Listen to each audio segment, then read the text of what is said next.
GlitterGirl, and Keely Burries, and we're here to talk about how to become a professional performer. And this is a little podcast we're putting together for people out there. And behind the camera, we have a disembodied voice. You can't see me waving. This is Aubrey. I'm one of Issa's students. So, other than some of these marketing issues, when you're arriving on site and doing your performance and everything, like, can you speak more about like connecting to the audience? Like, what kind of, do you have a persona or like, moves and other ways that you create a compelling performance? Eye contact and lack thereof. So like, I'm shy, but I'm not. But there's a that creates the drama. So personally for me, I think the most important thing in having a performance work is having something that is like if you think of a performance as or think about your energetic output in a performance. The narrower the range of your energetic output, the less dynamic it will be. So the broader your range, the more dynamic it will be. So I believe that it's not just fast movement and it's not just slow movement, but it is the range of movement that happens. It's both fast, both slow. It's not just being static and it's not just moving around. It's both. It's not just being on the ground. It's not just standing up. So it's being able to have a way in which you're creating your journey where there's a movement, a dynamism, a lot of different types of energies, and then there's connection. So then what's also important, all of this, of course, assumes that you have a level of competence. But there's your connection to your tool. So like if you're not looking at the audience, but you're in connection with your fire, or you're in you're totally in your experience. My friend said to me the other day, he's like, what's compelling about you is that you are so on your trip, and you're so enraptured in your experience, people want to go on your trip. So well, I think that, because performing, I think one of the things that helps a lot is if you realize what emotion you want to portray. Totally. And then you just project that energy, and whether, like you said, whether you're whatever you're doing, if you're just totally involved with whatever tool you're using, but you're still projecting that energy, people are gonna feel it. Totally. Yes, I agree. So being enraptured. So the thing is, you can be looking down but be totally compelling. But then once you look up, there's a whole different experience that the audience has, because you've broken the trance of them watching you as an outsider. So I feel like in performance, there's multiple ways that it can be. You can be an external object, like something on a stage where there isn't really that much connection. But when you stall the poi at an audience member, suddenly you create a connection. Or when you look in somebody's eye, you create a connection. So I think it's about being able to use the both of those things effectively and having a range between them. I also think it's about, I just did the worst gig I've ever had in my life. I kid you not. I went with a friend of mine and we did this gig for 125, maybe it was 150 16-year-olds. And we drove out to Fresno to do this gig. We got paid. It was a Sweet 16 party. Oh, interesting. But it was super wild, and there was a lot of drinking going on. So by the time, and the mom was totally freaked out by the whole thing. So she really was trying to manage the way the party had somehow gotten out of control, and people had ended up at the party that weren't expected. So when we started the event, okay, here's a serious do. Make sure that you have your audience at the beginning of the show. Yeah.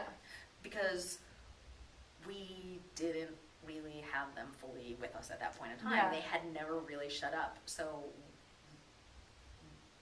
by the end of the show, only 4, literally, everybody had walked away and there were only 4 people. Really? That's and I know it's not, and I'm so certain it's not because, we didn't make any mistakes. Yeah. We were totally competent with our tool. We used lots of different tools. We had cool music. They were into it. Yeah. But, then they were not, and then they walked away, literally. So at the end of the show, there were really only 4. That's never actually happened to me any other time. Especially people that young are oh my gosh, fire! They're just, I don't know. They were drunk and rowdy. So, okay, now here's a big serious do. For drunken crowds, make sure you have really good crowd control. Yeah.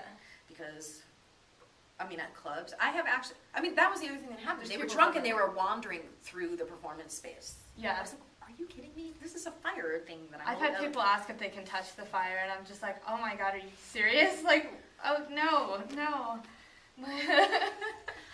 Yeah. Okay. So, anyway, do make sure that you have the audience in advance, and that actually helps you keep connection with the crowd. Also, if there are people on the ground sitting and people standing, make sure you do get down on the ground at their level. At some point, yeah. Yeah, that definitely helps too. And then I have an article on the website, on the blog, called I think it's called The Energy Bubble. And it speaks to this idea that imagine, if you will, that you're inside of this bubble of energy. And you and your tool are there, okay? And from this place, you can either stay in your bubble, or you can expand the energy outside of the bubble. Now, if you shoot the energy out, right? Yeah. Really, a look Yeah. A look alone can do that. Yeah. Okay. Especially if you have the ferocity of I am projecting energy right now. So once you start shooting the energy out there, then the audience has a couple of options. They can either absorb. Now, most of the time, if somebody absorbs your energy, then they'll be like, yeah. My general experience is they're moved, and them being moved has sort of a viral effect on the people around them. Yeah. Which is great. They can deflect, which is the worst response possible.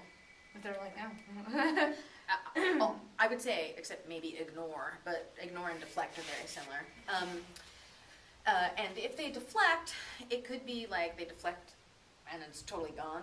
Rare, but it happens. Or they can deflect and it might hit other people, but that's not the best response. My favorite response, though, is when it's reflection.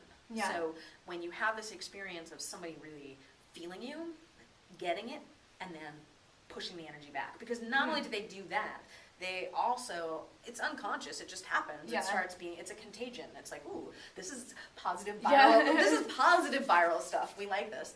And what I do is when I find people who will reflect, I consider them my audience anchors.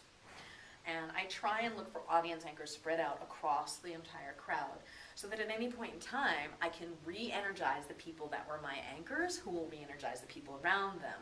And then what I try and do is, so if I have an audience anchor here, and I have an audience anchor here, you two are excited, the people next to you, I try and split the difference and go for the person in the middle.